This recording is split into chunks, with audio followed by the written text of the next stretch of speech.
Okay, wonderful. Thank you all for joining today. I want to call this meeting to order.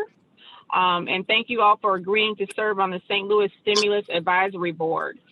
Right now, St. Louis is at a crossroads with deep racial inequities compounded by an unprecedented pandemic, economic recession, and a wave of violence that has pushed families across our city to the brink. The over $500 million coming to the city through the American Rescue Plan represents a lifeline, and we have a responsibility to seize this once in a generation opportunity to transform an intolerable and unsustainable status quo. I'm grateful for the engagement of my colleagues on the city's Board of Estimate and Apportionment in this process. I look forward to this opportunity to learn together from some of the most insightful voices in St. Louis and to working with you to deliver direct relief to our city responsibly, equitably, and quickly. Finally, thank you to all of the St. Louis residents participating in this process, to the nearly 500 people who shared their priorities through our survey, to those observing this meeting from home, and to the countless others relying on us to invest these funds in line with the community's priorities and for the most transformational impact. We hear you, and we're dedicated to getting you the help you deserve. But before we get started, I want to do some level setting for today's conversation. First, it's important to note that this is an advisory board, not a decision-making body. The city's budget power will continue to lie with the Board of E&A. Additionally, the management and oversight group will discuss in more detail. There may be a need to convene an intergovernmental executive coordinating council in order to align the city's priorities with those of other entities receiving ARPA funds, including St. Louis County, St. Louis Public Schools, Bi-State Development, and many more. Second, this meeting is focused on direct relief, on meeting the critical needs of individuals, families, businesses, and neighborhoods across the city and getting those funds out quickly.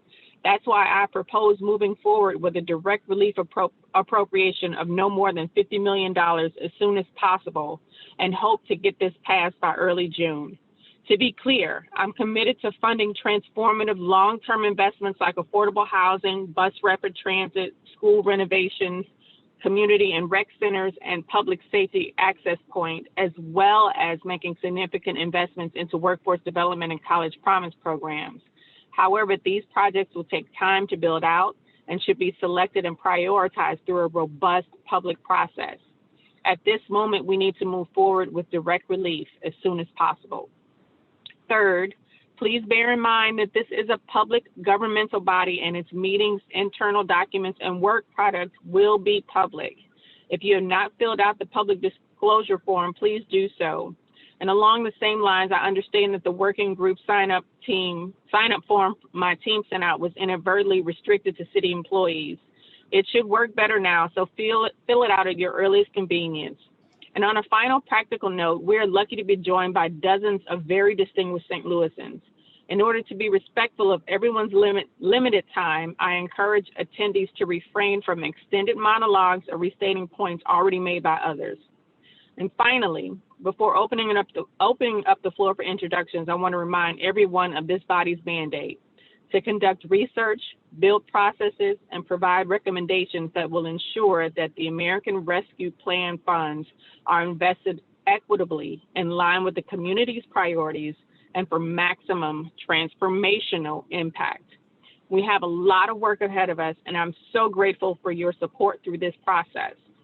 With that, again, my name is Tashara Jones. My pronouns are she, her, hers. I'm the mayor of St. Louis, and I'll pass it to David Dwight, who will be facilitating the rest of the meeting. Thank you.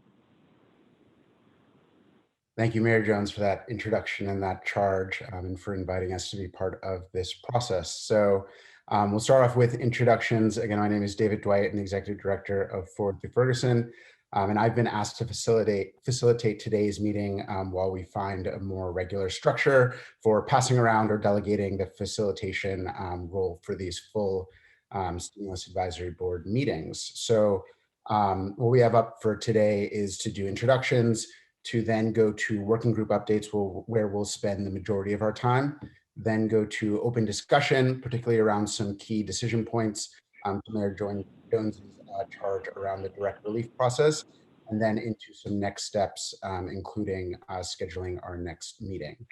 Before we go into intros, just reminding one more time, you fill out the work group sign up sheet, which I believe Noelle is also going to put into the chat, especially if you're new and just joining the board. But even if you already have work group assignments, it would be great to fill out that link just so that Noelle and Jared and the team have the full list. So please fill that out. So I'm going to pass it down this list. I'll just say your name, and then if you could just say your name, your pronouns if you're comfortable, and your title and organization. So we'll start off with Jared Boyd. Good afternoon, Jared Boyd, he series pronouns. I'm honored to serve as Chief of Staff in the Mayor's Office. Thank you. Robbie Boyd.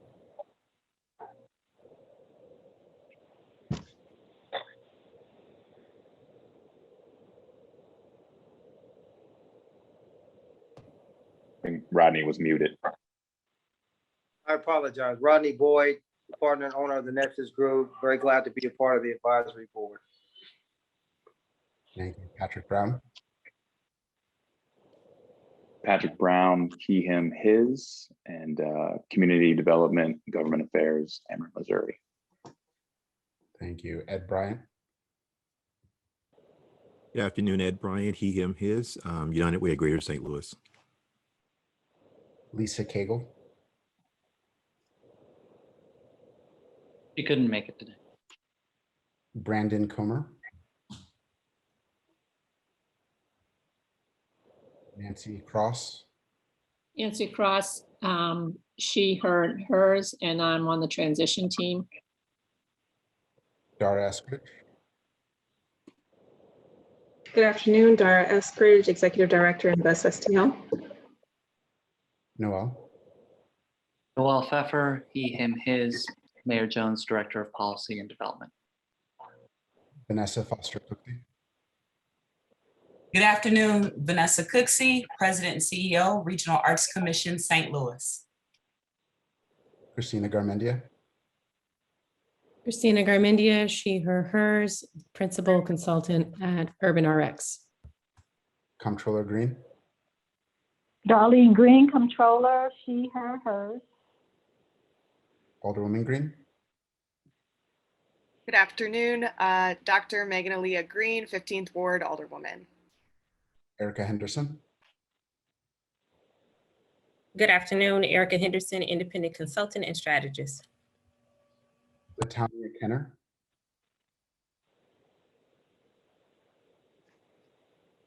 Grace Kyung. Good afternoon, Grace Young, she, her, Campaign Director with the Retail Response Team. Molly Metzger. Good afternoon, Molly Metzger, she, her, hers, Senior Lecturer at Washington University. Sandra Moore. Sandra Moore, Managing Director and Chief Impact Officer at Advantage Capital. Ario Benson. Ariel Benson, President and CEO of the International Institute of St. Louis. Pleasure to be here. Chris Penner. I'm Chris Penner, Professor of Sociology at SLU, and I use the he series pronouns. Jason Purnell. Jason Purnell, he series pronouns, Vice President, Community Health Improvement at BJC Healthcare, Associate Professor at Washington University. President Reed.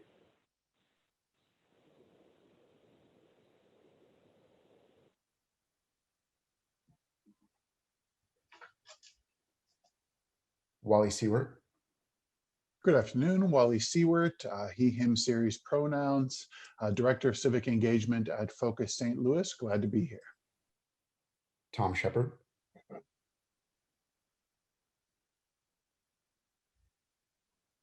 Paul Sorensen. Everyone, Paul Sorensen, he series pronouns, and I run the St. Louis Regional Data Alliance at UMSL. Blake Strode.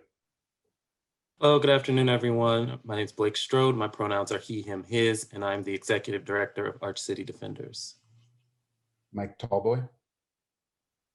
Mike Talboy, he series, and I'm the Director of Government Affairs for Burns and McDonnell.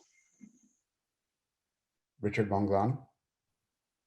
Good afternoon, Richard Von Glan, he, him, his. I am the Policy Director for Missouri Jobs with Justice. Rebecca Weaver. Good afternoon, everyone. I'm Rebecca Weaver, she, her, hers pronouns. I'm the city's program manager at the Nature Conservancy in Missouri. And Yasha West.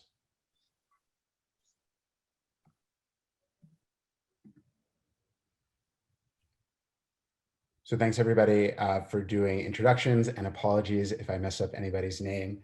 I know better now. So next, third up in our agenda is to go to work group updates.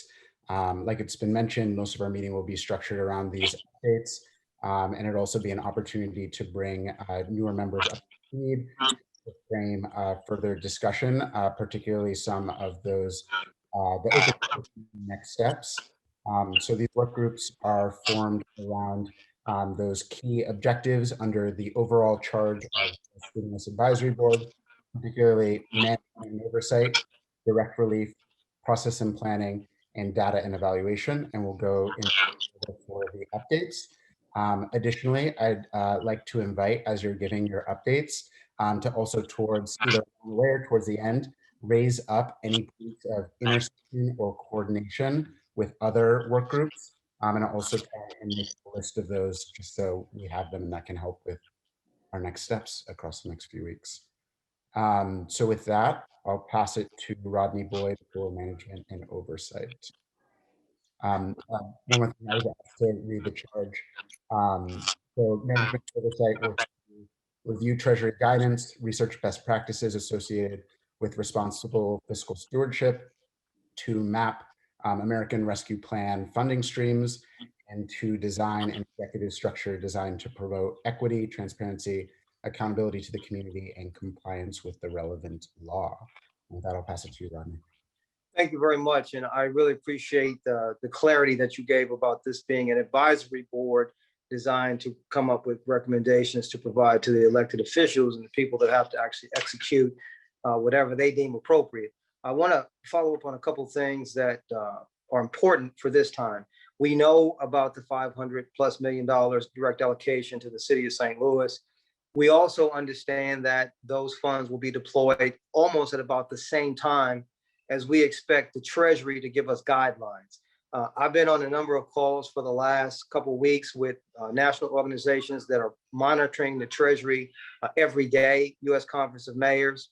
We did a call with them yesterday, another call on Monday. Also been in conversations with the National League of Cities and their recovery teams, and also some other conversations with various groups like African-American mayors and whatnot. So we are all waiting for the clarity that we will need for the specific guidance that Treasury will give us. We have been told May 10th, May 11th, about the same time the funds are deployed. From that perspective, we have very little time. So the work that we're doing now is incredibly important. The mayor mentioned something that I think makes a lot of sense. The $50 million direct relief approach is something that a number of cities have already begun to set up. It is designed to deal with some of the acute need that we know people have been struggling with, rental assistance and other things. So I think that makes a lot of sense. I think that's something that will give us the ability to move funds as expeditiously as the political process will allow us to. And I think that's important. I think E&A, giving E&A some tools and some ideas and some best practices from around the country will probably give them the kind of ability to get funds out the door in proximity to the need. So the timeline is going to move very, very quickly. Other than that, I mean, I'm happy to put it back to you now, unless you want me to go on and talk a little further. That's helpful. Thank you. I missed one person in the introduction, so I want to make sure I give Amy Waymeyer a chance to introduce herself. Amy Waymeyer, she, her, hers, and President of Paraquad. Thanks, David. Sorry about that, friend. So next up, we have direct relief with Sandy Moore. Oh, Wait, David, if it's all right, could we actually open it up to discussion on management and oversight? Because I think Rodney just made some pretty big and important points in terms of timeline and strategy in terms of moving forward on direct relief first and kind of holding longer term investments until a few months down the line. And until we can do a more robust public process. And I actually wanted to get this body's advice on this point. Exactly. Absolutely. Any reactions, thoughts, advice? I had a question. What is the type of guidance we're expecting from the Treasury? So Treasury they're writing now, I'm trying to get a copy of a draft, I was not allowed to. They're writing guidelines for how various elements of funds must be deployed by cities and for what purposes. And those guidelines will be held accountable for adhering to them. So I don't know if you saw what happened with the CARES Act, where Treasury guidelines kind of petered out a little bit, and there was a mass confusion. In fact, the confusion has never really been cleared up from those past Treasury guidelines. One very positive thing, I do want to put this in now, this is not the prior Treasury. And I say that not because it's a different administration, but this Treasury is very open to dialogue. One of the reasons why I'm trying to stay engaged with Conference of Mayors and these other groups is because they're talking to Treasury. Staff at Treasury is talking to staff at U.S. Conference of Mayors, National League of Cities. And so we have some ability to actually, as we get guidelines, to go back and ask questions in real time. And there also is a process that did not exist from what I saw with the CARES Treasury guidelines to maybe even modify guidelines to meet needs that may have been missed. As you know, when you're trying to write guidelines for cities as diverse as from St. Louis City to Los Angeles, there's going to be very differences in how those guidelines impact us. So just keep in mind, when we talk about Treasury guidelines, those are the guideposts we have to follow for deploying these funds in our respective communities. But we actually have a very active dialogue with Treasury. We can do it directly through our own city staff. We can do it through collective speak with organizations that the mayor's already gotten very actively and conversationally engaged with. So that's what we mean when we say Treasury guidelines. And by the way, the guidelines are going to be very strategically important for the part I think that Noel wants to get at, is to having sort of a two-track process. One process for immediate disaster relief. That's where he's talking about $50 million that we can get out the door to keep people from being homeless in the next 30 days, to keep people from not having food in the next 30 days.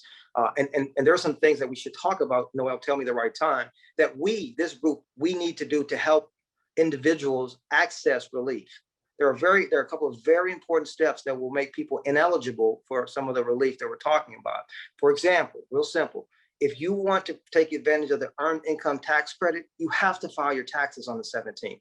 That's that's a week and a half from now. But a lot of people won't know that or won't think of it. If you're a business and you want to access some of the relief that's available for businesses, you have to have filed your taxes on the 17th. So we probably, all of us, need to communicate with individuals in the marketplace. Yeah, these programs are there and they're available, but there are some rules you have to follow, and filing your taxes is one.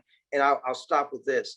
We learned this during the CARES Act. So many people never received their stimulus check because they were unbanked. We should be very clear. We need to do everything within our power to help people who want to access the $1,400 and the other funds that are going to be made available directly to them, to do all that they can to have access to a bank account. Because it's very difficult when you're when the federal government doesn't have an accurate address to you and they send a check somewhere that you may never get. Those are just a couple of points about guidelines and some of what I think we as a working group need to do to help individuals and the first tranche of money be able to access the relief that they so sorely need. Molly, I see your hand up. Thanks. Yeah, so I just wanted to add a couple basic points of fact in terms of level setting. So in terms of the $500 million, and anyone please correct me if I'm wrong, but I understand that the major sort of bucket of funding is coming through the state and local fiscal recovery fund. We don't have the guidelines, but we do know that we have through 2024 to spend those funds, right? So in terms of having a short-term direct relief strategy and a longer-term strategy, I thought that was an important point, that we do have 3 years. And then we have other specific funds, such as the Emergency Rental Assistance Program that's forthcoming, the Homeowner Assistance Fund. So when we get into the direct relief framework, it's important to know, even though we don't have that specific guidance yet on the big pot of money, we know that those sorts of activities, rental assistance, utility assistance, mortgage assistance are definitely part of what, the expected activities under ARPA. Absolutely. Any other questions? Thanks for that, Molly. And I think it also speaks, because there are so many different funding streams coming down through different entities that different entities are eligible for.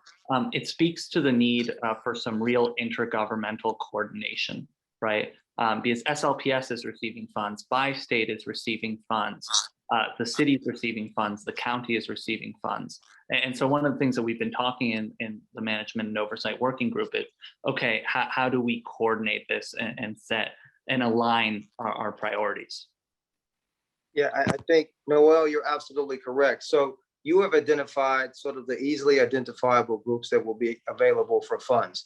There are others that we may not even be aware that they're eligible for funds. For example, there'll be funds that Slate can go after to do some of the summer jobs initiatives for some of the recovery, lack of job opportunities in the past. So what we're going to have is a process where there's kind of like an immediate working group that you got, the advisory group now, but there's going to have to be another structure set up that will be, Noel, as you said it well, convening the various entities that are eligible for funds, whether they know it or not. And some of that we'll have to educate people on. We will have plenty of guidance to show people how to go after what buckets of money that they should go after. And I think getting that kind of, and I hate this phrase, I hate it, command center, but that kind of collaborative stakeholder group convened regionally will be important, because funds will be the key. I think a big key that we all will agree to is we need to leverage funds from a regional perspective as much as possible. Some of the organizations you mentioned are regional. Probably the most regional of them all would be Metro. They are St. Louis City, County, and the Metro East. So they will have funds that they can go after that will traverse St. Louis City. I know this is a St. Louis City advisory group initially, but the broader group needs to be inclusive of the agencies and entities so that we can all sort of work collaboratively to pull these funds.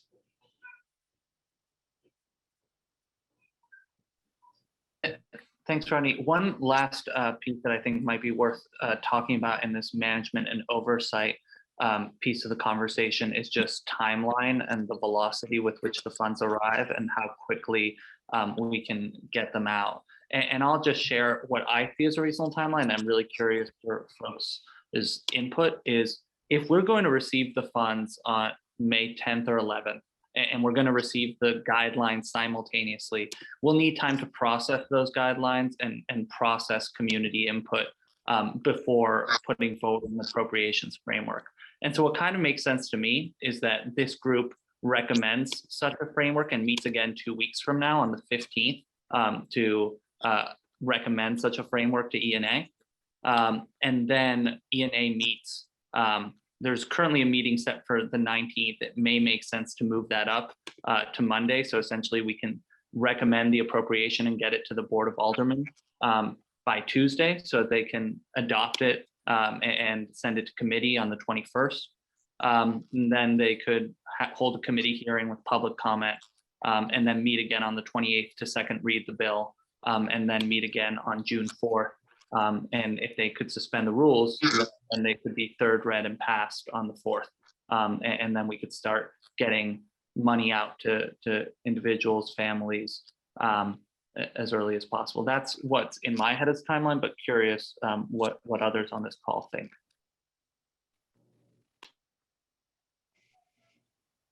Especially those of you all that are like you, Comptroller Green, that understand the ENA process as it intersects with the Board of Aldermen. And it'd be really helpful because we're trying to figure out the best way to advise you guys as we learn with the other guidance we're going to get from the feds. I mean, we're trying to make it as easy as possible for you guys to do your traditional work with this untraditional tranche of resources. So feedback from you all or anybody at the Board of Aldermen about the proposed timeline. Is it too ambitious? What do y'all think? Very helpful. Alderwoman Green, your hand up. I was going to say, I think that's a really fast timeline to get through the Board of Aldermen. especially because I would anticipate that there would be multiple committee hearings on something of this magnitude. There would definitely, with our new rules, be at least one meeting where there is public testimony that we would be taking on whatever guidelines we put out, and I would anticipate that if there's a hearing with public testimony, there'd probably be a follow-up one with any kind of amendments or input from aldermen. I think that would be a pretty quick timeline to expect that to get through the board just in one committee hearing, and then by suspending the rules. I cannot think of anything that would have moved quite that fast, especially of this magnitude through the board. Hi, this is Comptroller Green. I just wanted to chime in. Megan does have a point in terms of how the board works, but I wanted to say that I think if we can make a couple of goals, maybe levels of goals, some overall overarching goals as to how quickly we want to have the money move. I heard Noel say June. He mentioned earlier mid-June, but if we can have an overarching goal of having it hit the streets, have the money hit the streets into the hands of those who need the money, and just use that month as a goal, then I think that the board can wrap its head around how many meetings that and how to schedule wisely so that they can meet that overall goal of that particular month. I think that, we're sophisticated enough in city government, in both the Board of Estimate Apportionment as well as the Board of Aldermen, to make things happen on behalf of our constituents that we serve. So that being said, the rules that we definitely need for sure, those that come from Washington as to how this shall be spent, and then we should be ready to have those specific committees ready to meet for special meetings so that we can not disappoint those who are going to be needing these funds. So I think it's a great goal to set to have the dollars hit within a month, the first dollars, and then to keep planning, as you say, every 2 weeks, so that we can have these overarching goals and then more specific goals as we continue to draw the outlines as to how to get the monies out. If I could, and I'm add, willing to work with everyone. Thank you. Jared, were you about to? I'm sure. Yes. Bring one other thing I would really line on as probably one of the senior in terms of service in city government. How do you think? What are your thoughts about, because there's so many other aspects of funds that are beyond this core amount of money, about this idea that Noel mentioned of having kind of a collaborative stakeholders working group to look at, all the other funding streams that are readily available if we have the best approach to go after them. What do you think about that, and kind of looking at that from a regional perspective, as well? Again, I think you have a couple of levels of goals, one being an overarching. And what I mean by that, we want to leverage the money. That's a huge, at the top, when you talk about what level is that goal. We want to leverage the money that's received by the different agencies within our region. For example, for transportation, we definitely want to see where the goals for bi-state or metro lie and how we can fit in there. But at the same time, we have to stay on track with all kind of other spending goals that we have, so that we can be successful in making sure that we meet that 2024 deadline where the money would be spent or obligated by that time. And so those definitions of, an expenditure or obligations of the money, those are going to be very important for us as we continue to plan. So there's going to be some really quick planning, as Noel has pointed out, the identification of a $50 million direct relief that's pretty clear. That's what's happening across the country. And then so what we do is then we set our sights on how best to set the meetings up in each of our boards.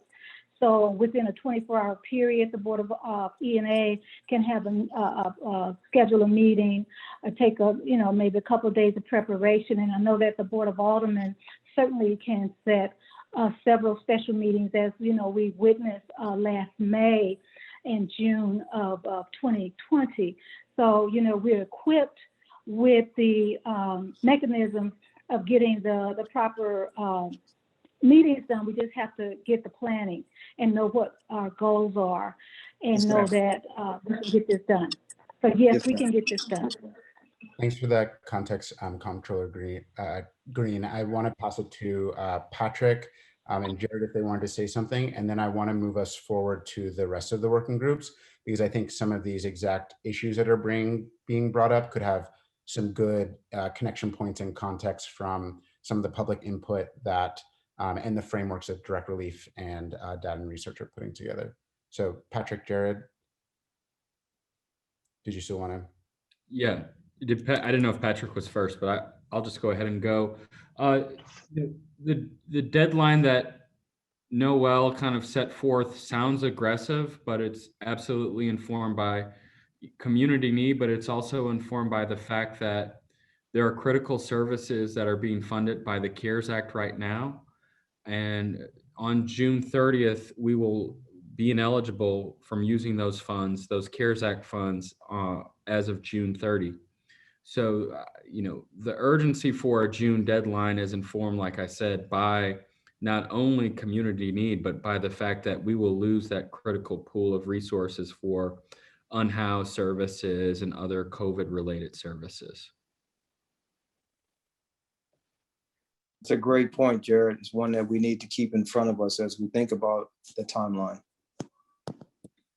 So my recommendation or question really was going to be along the lines of that, given the time frame and the aggressive need here. The Board of Aldermen has a lot of flexibility in the way that it structures meetings. And so if there's a concern about moving pieces of legislation through the board committee process, maybe we should consider the possibility of combining our work and that work simultaneously. This is already a public meeting. The Board of Aldermen we could do a joint meeting and have public comment or testimony there. So just something to consider, that these processes don't need to necessarily happen on separate lines. We could combine in some way and perhaps speed up as a result.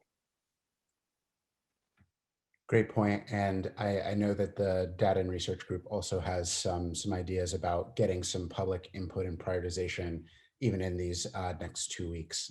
So I'm going to take us to the Direct Relief Work Group just to read the charge. So the Direct Relief Work Group works on conducting outreach to marginalized communities and institutional stakeholders in order to assess the immediate needs of city residents, identify opportunities for impactful interventions, and to recommend an actionable direct relief framework.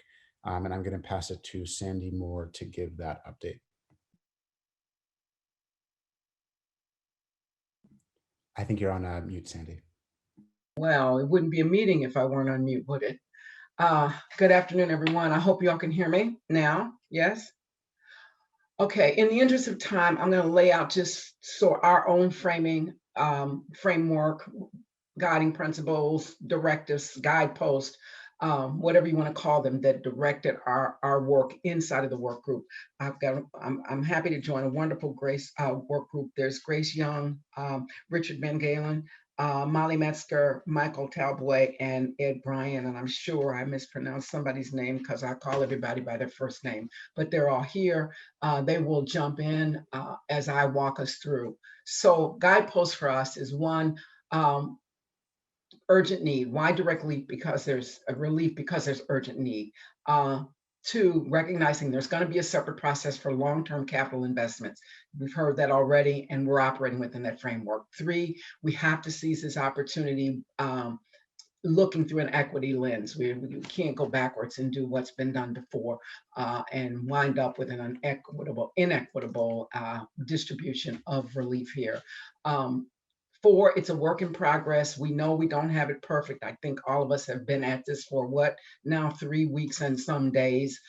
Even wizards can't get it perfect in that amount of time, but it's a work in process. We are looking at potential implementing partners. We know that there's just enough planning that has gone on. We've certainly want to hear all the time from our residents, but we've got more than 500 direct comments around the areas of direct need.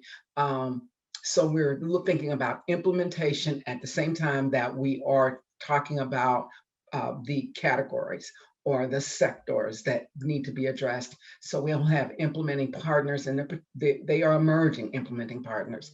And then we want to make certain that despite the fact that we are the direct relief group, and this is our framework, so it's what's right in front of us, we also want to embrace innovation in everything that we're doing. That is the platform that the mayor has stood on or stands on, and we want to make certain that that's done here also. So next, I will give you the large categories, but before I go on, team members, is there anything that I missed on our sort of framing guideposts? All right, hearing none. Rental, utility, and mortgage need. One set of categories, and we do have broken out in some detail what that looks like, and then some emerging solutions. But let me go through the big categories. First of all, small and distressed business assistance. An aha moment that we had as a group is that we needed to say small and distressed, and we had to think about what businesses would need, basically and through a framework a lot like what do households need, because many of the gaps that businesses are feeling now, particularly small businesses, just businesses that are distressed themselves or providing assistance in distressed areas, many of the things that they need are what households need, in that and there are gaps that other things can't close. They need rental assistance, they need mortgage payments, they need pay assistance in paying for delinquent accounts that would prevent them from continuing to do business. In this category, supports for unhoused neighbors. So housing assistance, that's built on an assumption that there is some housing. We are also in direct need looking at those who are unhoused and what support that they will need. And then, of course, the digital divide, what we will do about it. We've seen, all of us, the direct impact on everything from our public school students across the city, and the harm that has been caused, the breach that is there because of the digital divide, and that runs straight through every other kind of service and opportunity. That divide is there. Just a quick one on that one. You know that the city of St. Louis has an equity score and a disparity ratio, has had for some time. The equity score for the digital divide is 37 out of 100. And I'm not a math wizard, but you know that is not good. With a disparity ratio of almost 2.5, which simply means that Black households in the city are more than twice as likely as white households to lack access to high-speed internet. So, and a very important thing to work on there. But the work group, again, standing on the platform of Mayor Jones, realizes that in this indicator, we are not only concerned about equity, we are always concerned about equity, but we're also concerned about increasing broadband opportunity for all people in the city, starting with the most challenged groups. And then the one area that we will address in direct need that we see on the innovation spectrum, and that is direct cash assistance. That's an innovation. Various kinds of pilot programs have run and are running around the nation to showing good results in the reduction and even the elimination of poverty. And so in the direct relief bundle of things that we will be recommending a framework for, we will have that innovation direct cash assistance, but it will be a pilot program. It is not something that we would be ready to recommend rolling out citywide. So I'll go back, summarize quickly, and then get out of the way if you have questions or if my teammates have any. Rental, utility, and mortgage assistance, obviously top priority. Small and distressed business assistance, again, top priority. Supports for unhoused neighbors so that we don't lose sight of those who don't have any housing for us to give supports to. The digital divide, so we take some direct action to level up opportunity for students, for health access, for work opportunities, for transportation access. And then we stay thinking about the future and innovation with a recommendation for direct cash assistance. Oh, I'm sorry, I missed a very important one, free public transportation. That also is in our direct relief bundle. I will stop there and take any questions or have any support from my teammates. Sandra, thank you for running us through such a broad body of content so clearly and concisely. One question it can be answered later. I'm very concerned about some of the folks that we're trying to help not having the financial ability to receive our funds, especially with the pilot project. I don't know if it's a part of the first direct relief, but I just would ask the group to think about how we live in a world now where you can have a bank account and the bank doesn't have to be brick and mortar. You don't have to go to a bank anymore to have a bank account to receive funds. And so once again, seeing so many people never receive their stimulus check from the first CARES Act because they didn't have the right mechanism to receive it. Is there a way we can all think about how to help a number of our unbanked folk get access to a bank account, whether it's an online account where funds can be directed by the federal government or us as a part of a pilot? So just one thing I hope we can think about, because there's also conversation, Sandy, about a family relief act that's being developed now by the Biden administration that once again will want to send resources to needy families. But I'm concerned about people having the right mechanism to receive funds in a very timely and safe manner. I'll stop with that. It is definitely noted, Rodney. We are looking at implementation partners. So you've offered us a potential implementing partner, and that is that group of financial institutions and operations that would be willing to tap into our population at the level and in the way that they need. So we put it on the list of a potential implementing partner framework that we need to pay attention to. Thank you, Mom. This is Vanessa Cooksey. Quick question for this group. What are your thoughts around the definition of unhoused? Clearly those that don't have a permanent address, but more who have transient living situations and not a permanent address, maybe staying with friends or family. Was there consideration for that in the unhoused definition? I'm going to bounce that to either Grace or Molly. That's their substantive area of expertise on the work group. Molly, Grace,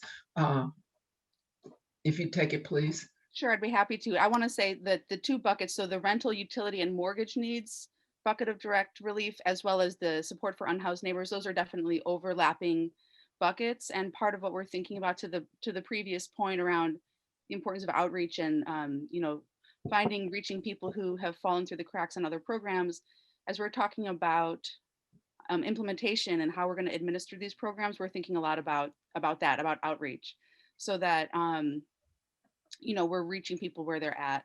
And I think that's probably as much detail as I can get into, but we want to make sure that, and I think the short answer is that we're defining it broadly. So we're definitely thinking about people who are unstably housed, as well as people who are,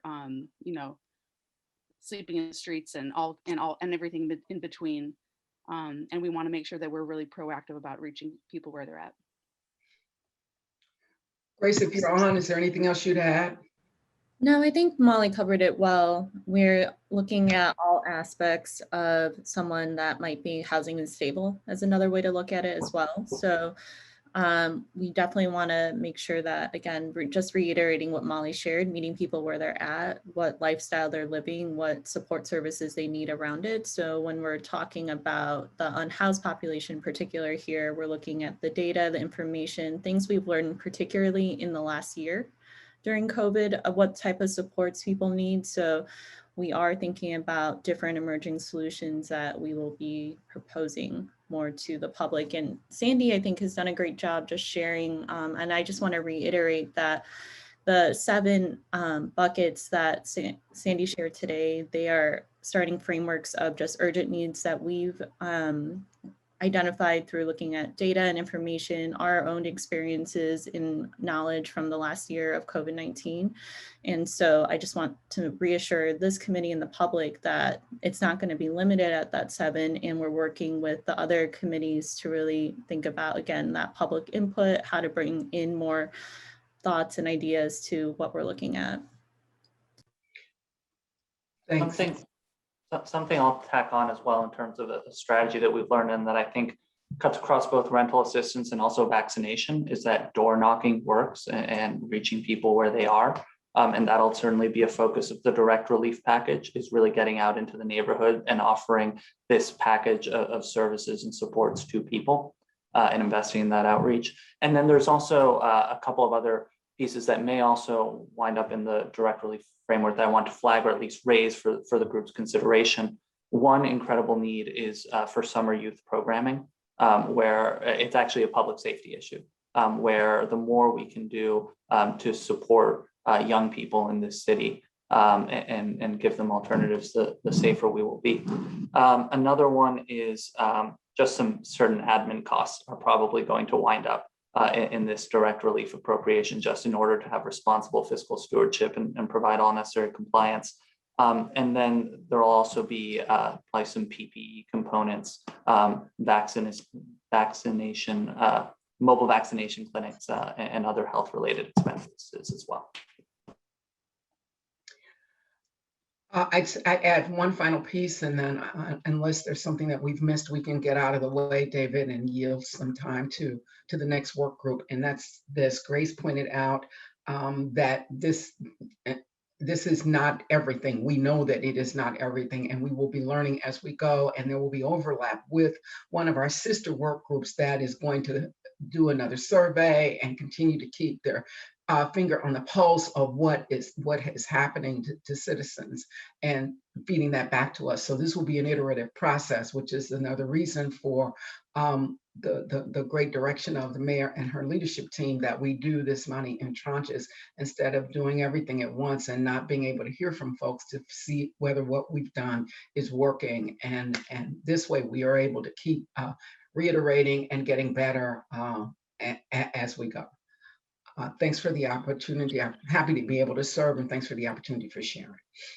One quick question for Ed Bryan, who I know is in your group. Ed, we spoke offline about your organization's ability to set up some of the pop-up tax filing centers that need to be people need help with that. There's also an extension of the unemployment benefits through September 6th that people may not know about, that people need to know about. And so, Ed, is there a way to have some synergies around, Noel talked about door knocking, but if we're going to be able to really help people qualify for the earned income tax credit by having their taxes filed on time, and you're going to have your organization all across the city and the region setting up these makeshift free tax filing centers, can we incorporate some of these other educational components when we have people at the table getting their taxes done? Also about unemployment benefits and some of the housing relief things that we're going to have in the immediate package. Just wondering if we can build that platform synergistically. Yeah, we'll have to explore that, because we are already currently doing our with our volunteer income tax assistance program with our coalitions. That work is currently going on right now, and so I'll have to touch bases with those partners and with our EITC coalition partners to see what else we might be able to actually help them with and add on as they are doing their work currently.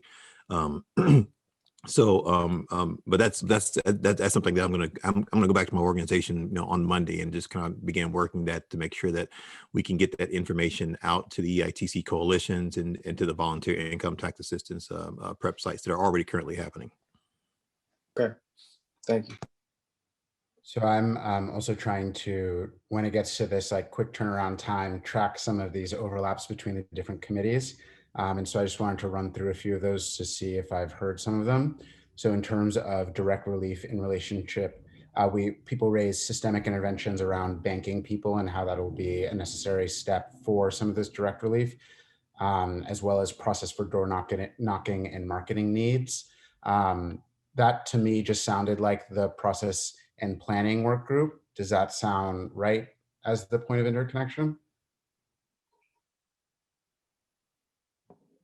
I think that is the point of intersection. I think you're right. That's helpful. And then I also heard in our discussion the actual prioritization of input for the first $50 million, and that's like a direct connection to the data and evaluation work group. Yes. Yes. And then for management and oversight, the connection to data and research to talk about best practices from around the country on implementing direct relief, any key questions on Treasury guidelines, and also getting clear about those eligibility and ineligibility aspects. So that just being like an information sharing connection point with data and research. And then that's all I had for there. Does that sound right? Yes. I'm just trying to capture them because it'll be a quick turnaround. So any last, Megan, I see your hand up. Did you have a last comment here? I just had one last question, I think, as it pertained to direct relief, and another area that I don't think was discussed, but was wondering if it maybe pertained, but looking at it from a criminal justice standpoint and understanding that, you know, a lot of the folks that have been in the Justice Center have been just waiting for jury trials, and we're getting to a point where things are opening up. Is there potential or possibility for some direct relief to be used in ways to speed up that process and get people their court dates in a faster manner, so that we're moving people through the system a little bit faster? All right. That's interesting. A great thought. Yeah. Worth looking into. Molly, did you also have a? Yeah, I just want to say, let's add that to our agenda for the direct relief working group, as well as something that's in the chat, but I don't think it's in the chat that all the attendees can see, which is legal services around eviction prevention. We have a lot of households who have eviction filings and or judgments. You know, we still have the eviction moratorium now through May 31st, thank goodness.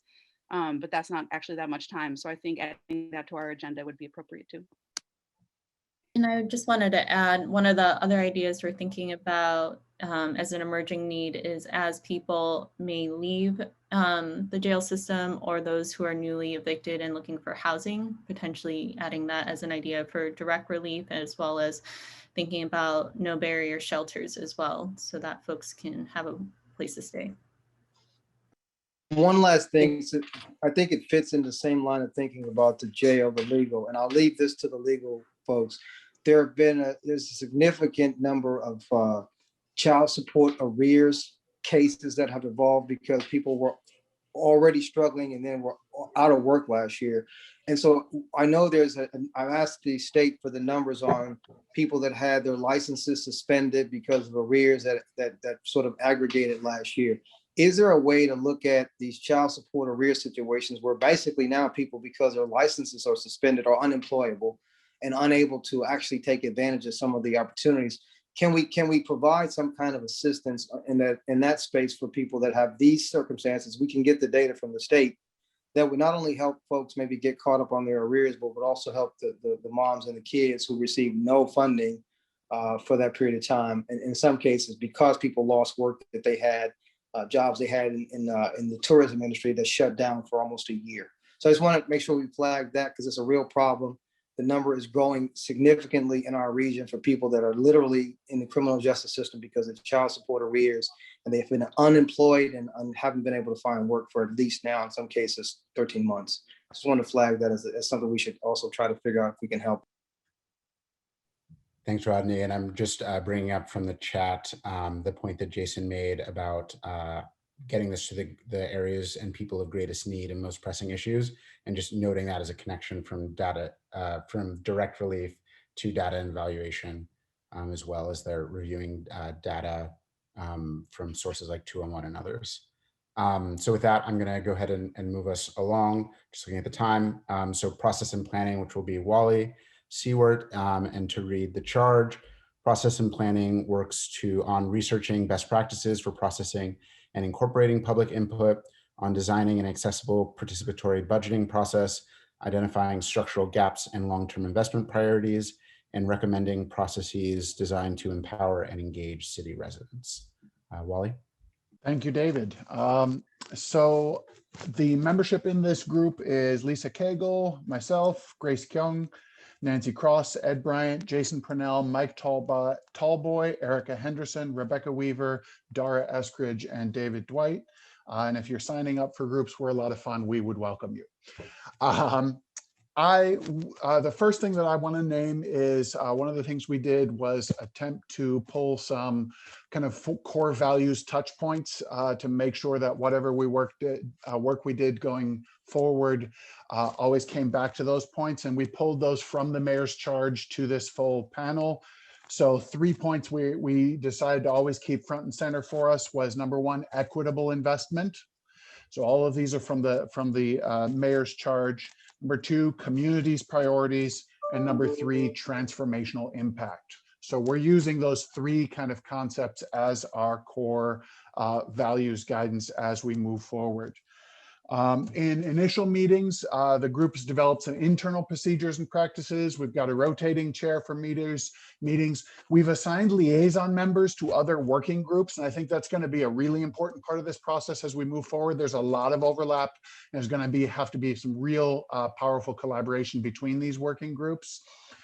We've established some shared digital storage and meeting resources, and identified some initial action priorities based on the mayor's mandate and the schedule of budget processes in coordination with Noel. So looking forward, those immediate priorities that we're looking at are, in the next few weeks, we want to help support the direct relief in terms of community feedback. So quickly assembling some data input on immediate community needs for direct relief to inform that initial appropriation in May/June.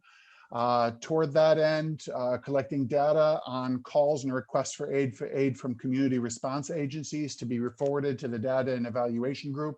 And it sounds like they're already touching some of these, so glad to see we're already working together, but not limited to, but including United Ways 211, but also the Solidarity Economies Mutual Aid Network has data in terms of the needs that they're hearing about from community. So I think those are some really, some initial data sets that are already extant that we can pull in order to inform, especially that direct relief effort up front. And also we've been given to understand that the data and evaluation group will be developing a survey tool for those to add to that kind of direct relief information gathering effort. So we consider our end of that to be the outreach and distribution of those survey tools to make sure that both organizations and individuals get access to that and have the ability to give feedback, especially, of course, considering traditionally underrepresented communities, traditionally difficult to get to voices. That's kind of the immediate direct relief piece. That's what we see our part of that puzzle. Over the next few weeks, also looking per our charge to research and develop recommendations for best practices on the participatory budgeting process, which I understand is going to include an office in the administration specifically aimed at participatory budgeting and how we do that the best. So that's ongoing. We're starting to collect resources on that already. We welcome others who have any best practices research on that front. And then our kind of long-term view, and again, we kind of broke this out thinking about the multiple layers here, as we said earlier, you know, that first 50 million of direct relief, that next 200 million over the next year, we have another $250 million tranche coming next May. So through all of that, we want to research and design a robust and ongoing community outreach process by which community members can learn about and provide feedback on the efforts to disperse these funds effectively over the next few months and years. And I want to lift up some work that Grace did for us, which she has already kind of pulled together a Gantt chart timeline with some basic details in there that she shared a link to in the chat. If that's a way that we can all coordinate and make sure that we have the same kind of just the same timeline in our heads, as well as coordinating some tasks between the different groups, I think that would be incredibly useful. So I will stop there with my report and ask anyone else on this particular working group to please jump in with anything I missed. And I see some clarificatory comments in the chat already. Thank you.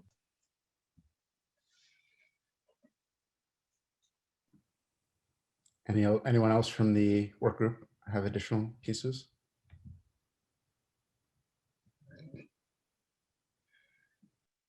If not, any questions or comments?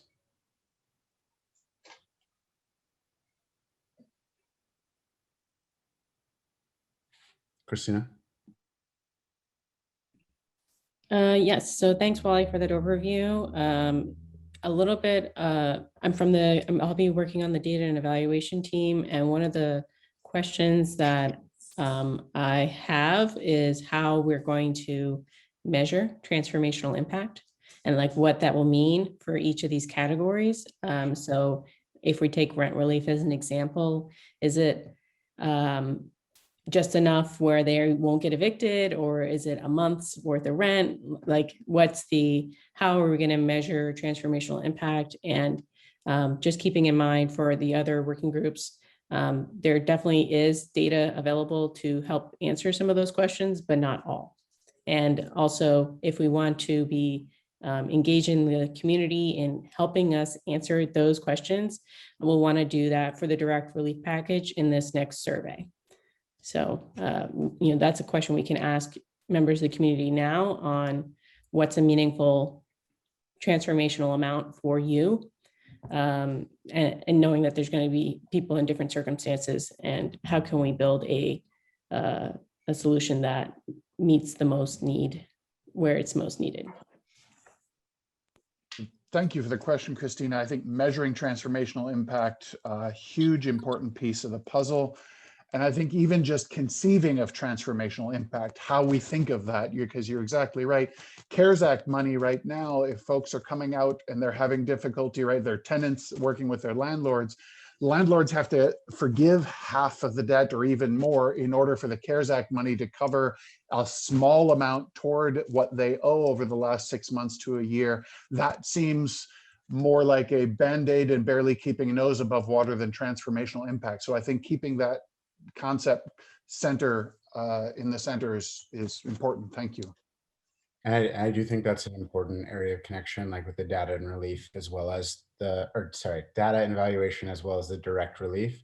And as we're like evaluating the impact of it, like, yes, the direct relief, to Christina's point, I think there are actually some existing frameworks. Ford v. Ferguson has one, and there are a couple others through tools like the equity indicators and others to think about like what are programmatic outcomes that we could center as being important for that direct relief that can connect to more transformative outcomes that might be in the like longer life cycle of the funds in those future tranches that are not this first 50 million and et cetera. I just want to point out that if we're talking about long-term tracking of people's outcomes, that has to be something that gets designed at the outset. It can't be something that we do after the fact. So I know that we're on a time crunch, but if you want to track long-term outcomes, there's a whole design process and data collection process that needs to be planned in advance.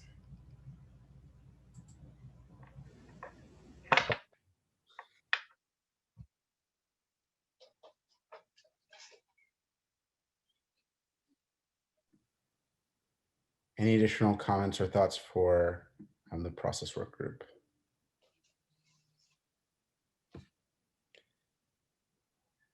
Hearing none, so the things that I heard for points of interconnection with the management group, definitely this Gantt chart process timeline that could, stretches across all of the work groups and could be a good organizing tool, and also connecting around some of those participatory budget processes, though that's not in this immediate kind of direct relief piece, so is a little bit farther in the future.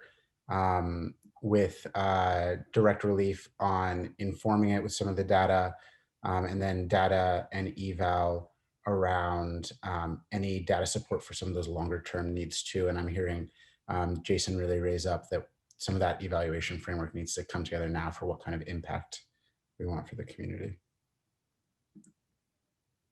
Awesome. And now for data and evaluation, I'm going to pass it to, I'm not sure actually, maybe Paul or Christina or Chris, but I'll quickly read the charge, which is compiling data and analysis relevant to assessing the urgent needs of the St. Louis region, conducting a thematic analysis of community input received thus far, identifying opportunities to expand data infrastructure in city government, and also recommending a system for the independent evaluation of stimulus-funded programs, including regular reports to city residents. I can start. We have a couple visuals, so we put them on slides. First up, folks have referenced that initial round of feedback that came through a Google form that was sent out. As of last night, when I looked at this, there were 485 respondents. The only demographic data we have is the zip code that was reported by each respondent. We have 483 of those respondents had a valid zip code. The vast majority were in the St. Louis metro area, and about 85% were in a zip code that overlaps with the city of St. Louis itself, since zip codes don't align to county boundaries. In terms of response rates, the highest response rates were in 63101 downtown St. Louis, and then 63110, which covers Forest Park Southeast, Shaw, that part of the city. And there's sort of lower response rates in South City and in North City as well. So response rates that are several times higher in 63110 than in North City, especially north of St. Louis Ave. That's kind of the geography of where folks reported they were.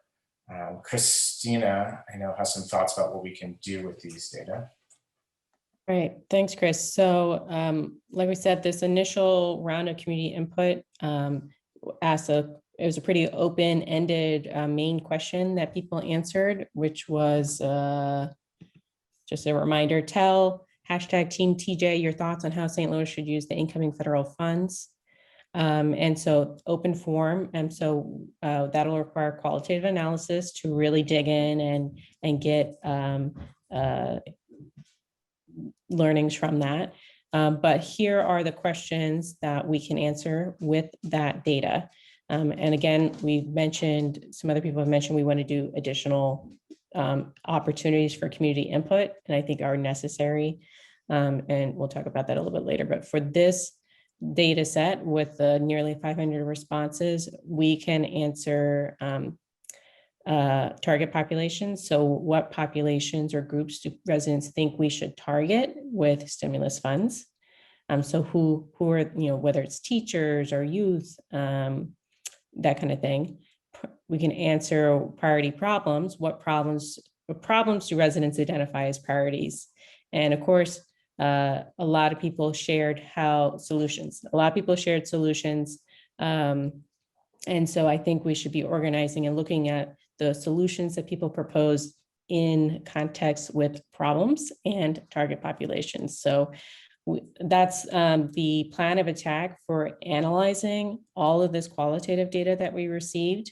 I am in progress on answering question number 1 and coding the data, so we know, if someone named a target population, how commonly it was mentioned, and that information will be provided and reported out to this working group. So that's, and if people have other questions that they have for the data, this would be a good time to ask us to look into it.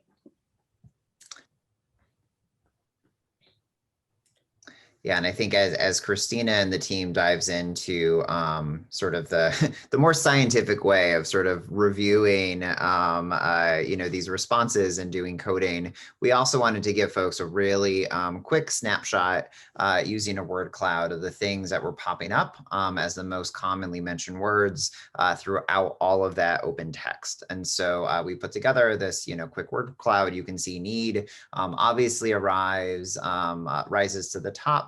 As well as concerns around housing and schools and communities and making investments. So again, this is not very scientific, but I think it really underscores the emphasis that was, sort of stated many times today about getting those priorities, direct assistance funds out soon. As people also kind of consider the long term. And so we're also, as the working group trying to understand, so how does survey feedback or focus group feedback or whatever it is, also align with some of the quantitative data that we may have, from the city, from other local sources like 211 or mutual aid. And so we can start to stitch together as complete of a picture as possible that can be responsive across working groups. I think that's it. I think that's our report out. You might want to talk a little bit about, we talked about in our working group meeting yesterday that we should be putting out an additional survey to the community by Monday related to direct relief, some kind of survey instrument. And definitely want the language and insight from those other working groups that have been talking about what are the additional things we need to know from the community related to direct relief. But in terms of actually implementing and designing the survey, we're ready to do that. And it sounds like process and planning is ready to get the survey out. So now we just need the specific questions and content. Christina, is it okay if I share the two that we discussed? Yeah, so the two kind of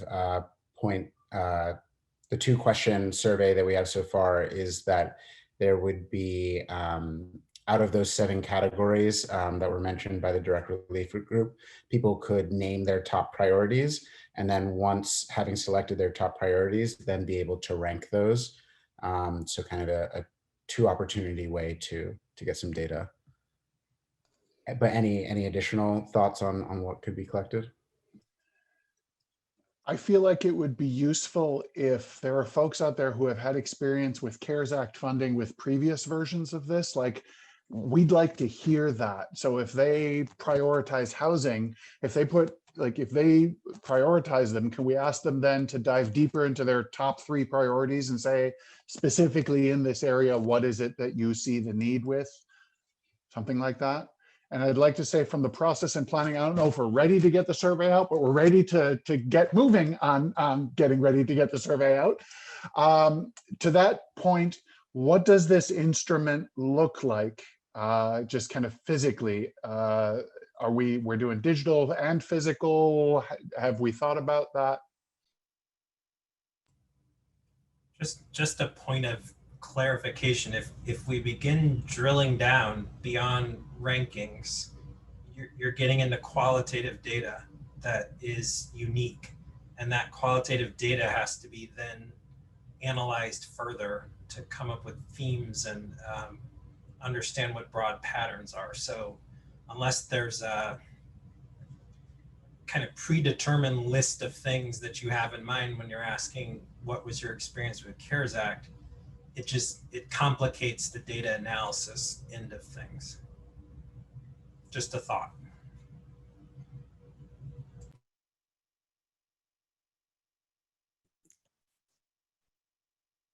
And to answer the other question in terms of what this will look like, I think what we had discussed is that just given the time constraint, given that we need to get survey results back next week in order to have a direct relief framework within a week and a half, that it'll probably really need to focus on digital, although there are things we can do in terms of language accessibility and maybe providing links to the flyer, perhaps in some physical locations, like grocery stores or buses, or 2 that we had talked about. to get it to as many folks as possible. But I do think we're talking about a digital survey at this point. Another thought in terms of, I mean, we know that 477 responses was not representative of the entire city of St. Louis. So an effort to focus north of St. Louis Avenue and in other areas where there was lower response to the initial sort of open-ended question would be another thing for, I'm in both groups, so another thing for us in process and planning to think about. Jared. I had a question for primarily Chris and Paul, and to a certain extent, Jason. We are asking you all to do very important work on a very short time frame. Do you all within your institutions have the capacity to involve additional people, or is this something realistically where we're going to need to find additional money or people to pull off?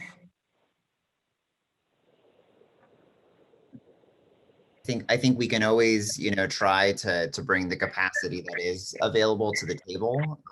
One thing I think we also emphasized yesterday to Noel is that, data capacity is going to be something the city needs throughout this process. So may also want to consider how the city invests in data capacity on its own to sort of support. But, at different institutions that we're connected to, already are trying to sort of sound the alarm and say, hey, there may be some requests for additional data support. Are you available to help? So I don't know if that answered your question, but I think it's balanced.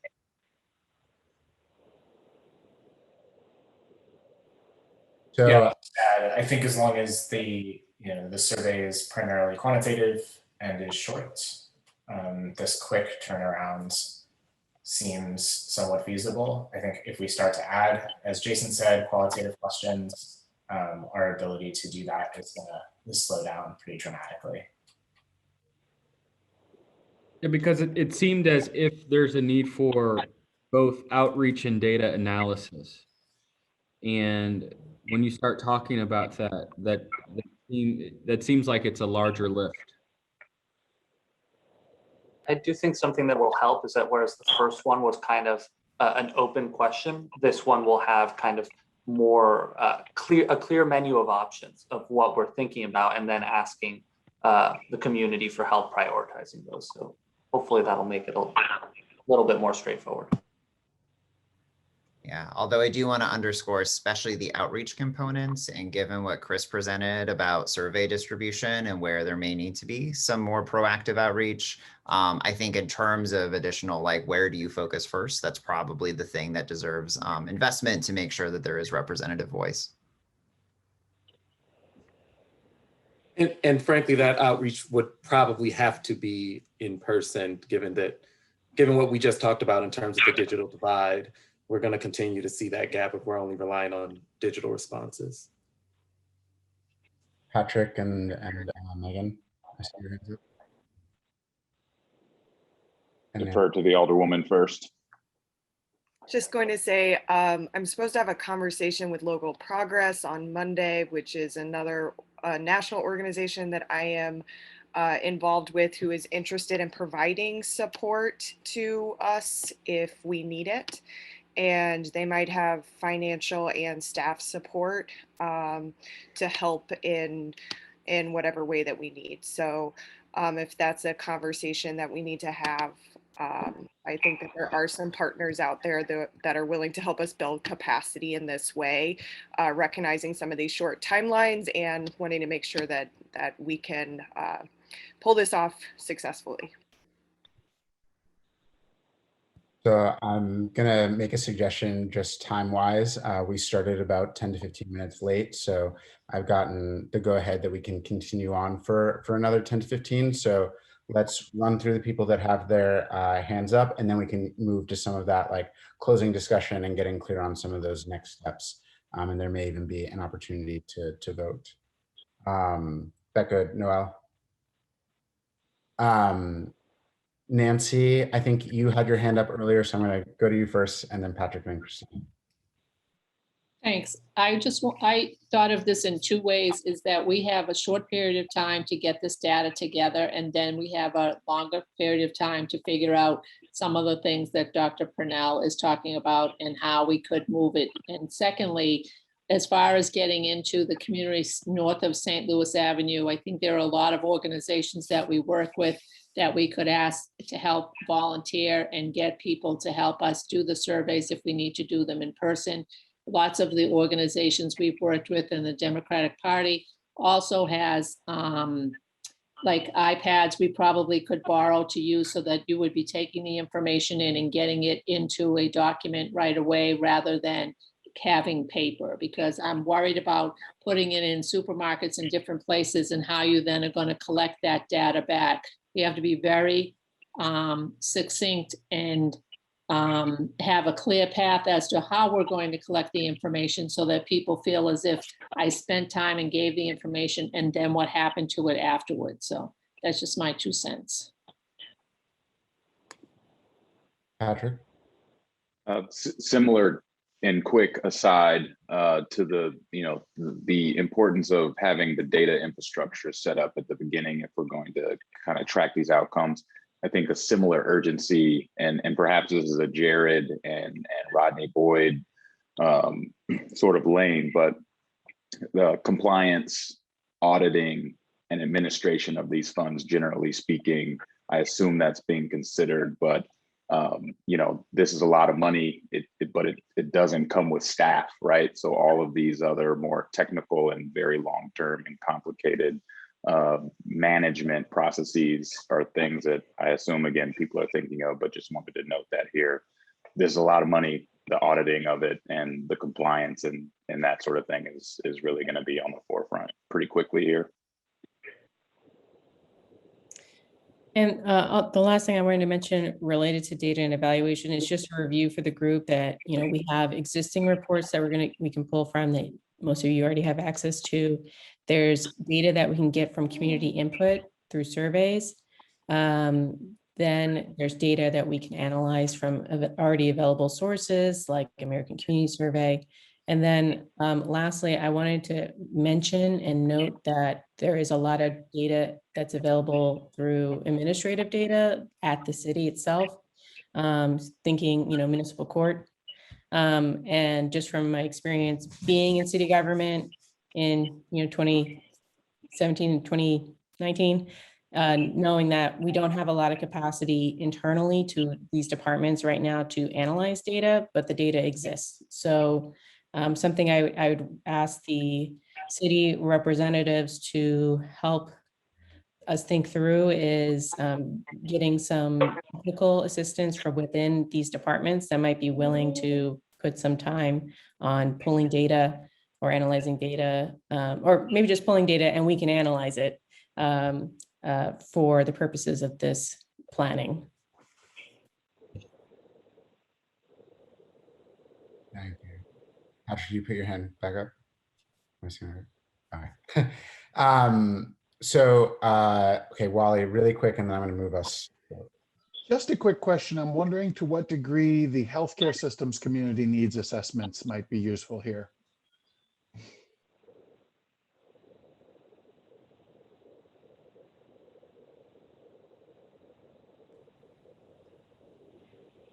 They're a couple of years old is the only caveat I would have.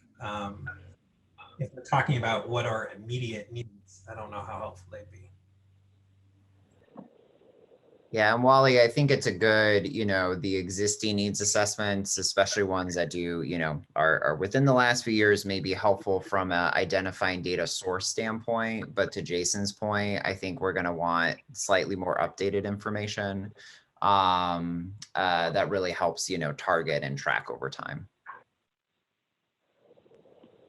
And this is the comptroller. I was just wanting to add other sources could be food banks, veteran support, Salvation Army, places where people have actually went to receive need. There's probably quite a few databases set up for waiting lists for those who have not been able to receive. Community Women Against Hardship and other kinds of not-for-profits that have these huge waiting lists, the Urban League, and I believe I said the United Way.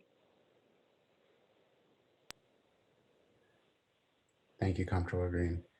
So remaining on our agenda, we have this open discussion period that also is around some of the action items that have come up already, and then a next steps discussion, which is mostly around scheduling the next meeting of this committee. I wanted to give a quick moment to pull in two questions that were asked through the Q&A. Thanks so much, Molly, who's been answering a couple of them, but it looks like there are two that remain unanswered. Will any of the funds be set aside to build and maintain arts and entertainment culture? Will those funds go to individual institutions that directly work with independent artists, musicians, and venues?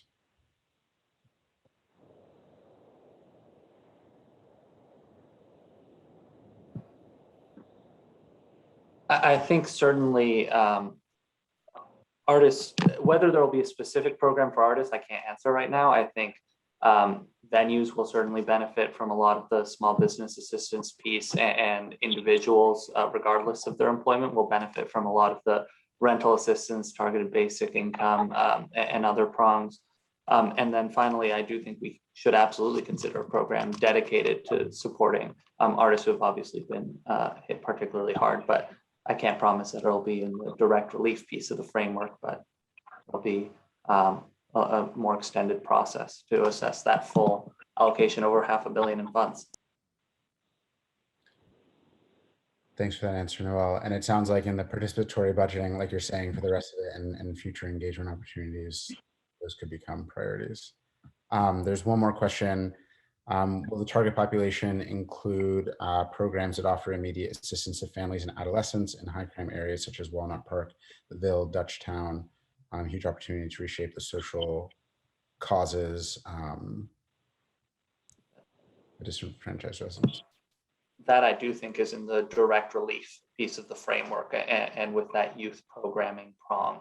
But definitely need to look for implementing partners, because we recognize it as a need, but frankly, need to figure out more about where the highest impact programs would be.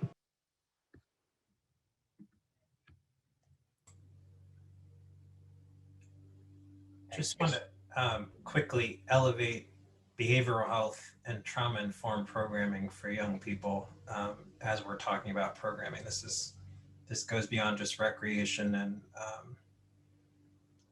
enrichment programming. Thanks, Jason. So for this open discussion portion of it, the main action item, it feels like, and to what all of our groups have been talking about together, is this timeline around the direct relief portion, and also affirming this kind of direct relief framework, 50 million initially, followed by future opportunities for future tranches of funds.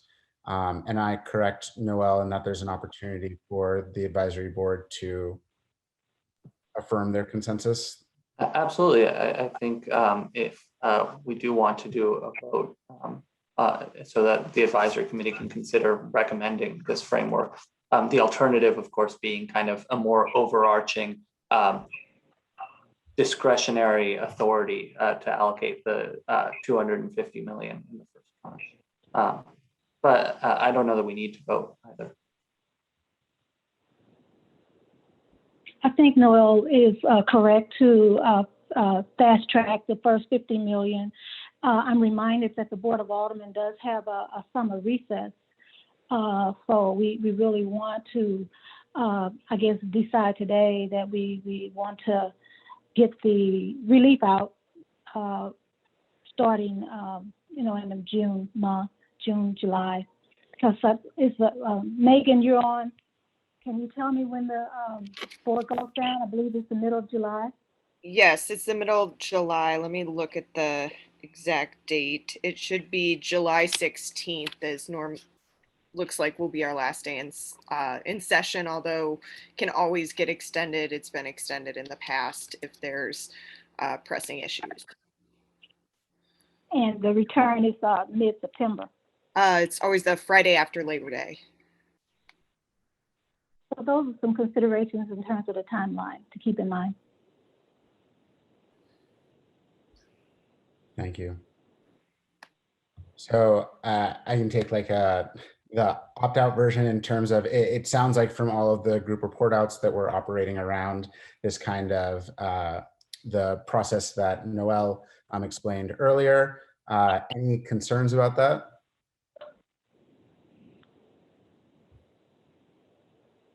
Hearing none, it sounds like there's consensus around moving forward with this more immediate direct relief approach. There's this open question around whether the ENA meeting, whether May 19th works. Is that something for us to discuss now, or is it enough that we raised it? I think it's enough that you raised it. We can work it out administratively. Sounds great, thank you.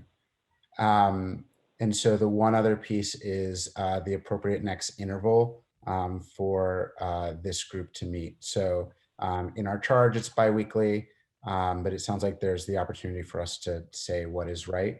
Biweekly would be Saturday, May the 15th for the next opportunity to come together. So that could allow for time for each of the work groups to implement what needs to be implemented, to come together and present those products around the direct relief framework, as well as explanations and data for targeting of it. Or there could be an opportunity to meet, in a week from now, or twice, or any thoughts?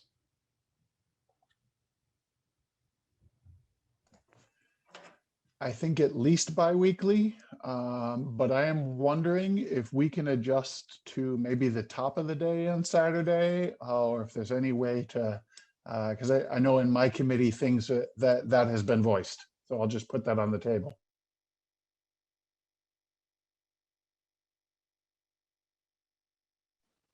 Morning's definitely preferred. Agreed. Same here. So 2 weeks, or does anybody feel a need to meet more urgently? Morning of Saturday, May the 15th, 10 a.m. earlier. I think we can work it out administratively after this. Okay, so got a decision point there. Any other open questions, comments, things that we should be talking about? I just want to flag that it sounds like there's a need for folks to meet with representatives from both the data and evaluation group, direct relief group, and process group to put out a survey as quickly as possible. And please reach out to me if you'd want to be part of that conversation, which I think we should probably try to schedule for Sunday or Monday.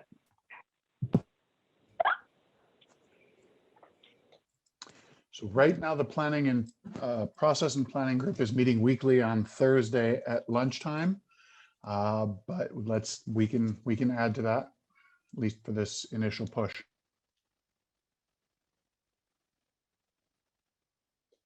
A quick question about committee next steps. So if we today signed up for, filled out the survey, signed up for work groups, will we just be added to ongoing email communications or something like that? Is that the plan going forward?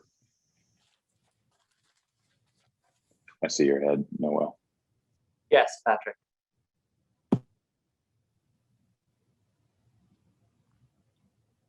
Can we just discuss now what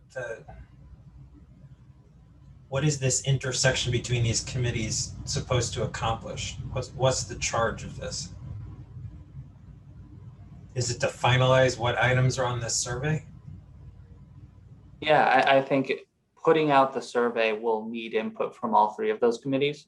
Direct relief in order to write the questions, data and evaluation also to write the questions in terms of what information we're collecting. and then the process group, or at least some folks from there to help us distribute it widely and make sure that it is accessible to the community. Thanks. To that end, can I just lift up the fact that I put in chat that we have created a sheet with where we were asking people to suggest organizations to reach out to in order to for this distribution. We as a committee will add to it. It's just started, but the more brains that are looking at that, the better. And I will put the link back in the chat again.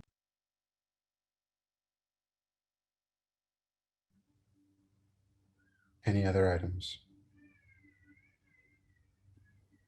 This is Nancy. It's just a clarification. It seems to me that the data and the direct relief people are the people that need to meet quickly to figure it out. And then the process people need to figure out how it's going to be processed.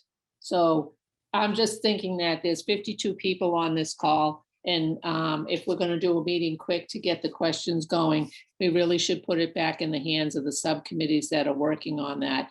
And I'm on the process, and in my mind, we should be figuring out how we're going to distribute whatever comes out and just weighing in on that, but we're not doing the questions. That's not our charge. So I'm just trying to make some clarification so that we can move this quicker rather than drag this. I think that's a good suggestion, Nancy. And just for planning purposes, we'll use the same platform, I think, as the previous survey, continue using Google form.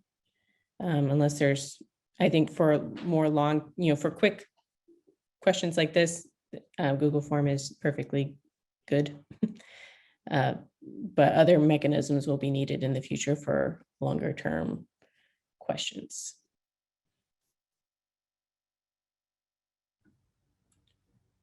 I'll pass it to Noel or Jared to close us out. I think we've got some pretty clear next steps. We will work to have a direct relief framework back to this group before our next meeting.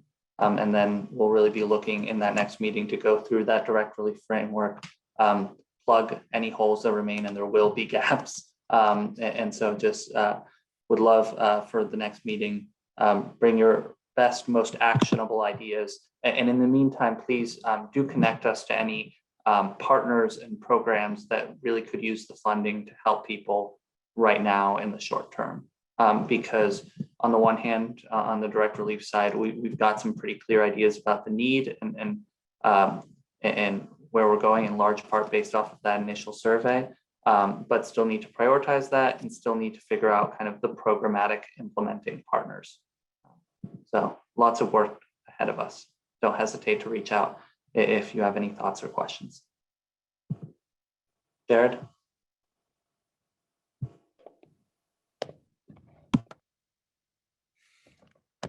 I just want to thank everyone again for coming together on such short notice.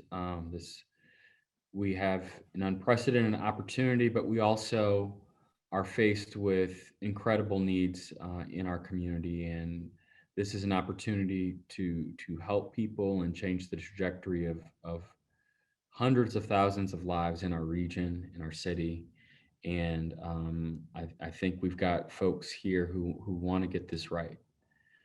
So thank you so much. And, we're always, I think it's important to lift up the staff that have been helpful and critical to moving this process. So Noel and everyone else who have worked through the night and early morning. But like I said, this is an incredible opportunity, and we thank each and every one of you, both who are participating, who are watching, who have sent comments and questions even. So I know Mayor Jones. I've had the privilege of working for her for 8 years, and community input and involvement is always at the center of the work that she tries to do, and being able to carry that into this office has been an honor and privilege. So thank you all again.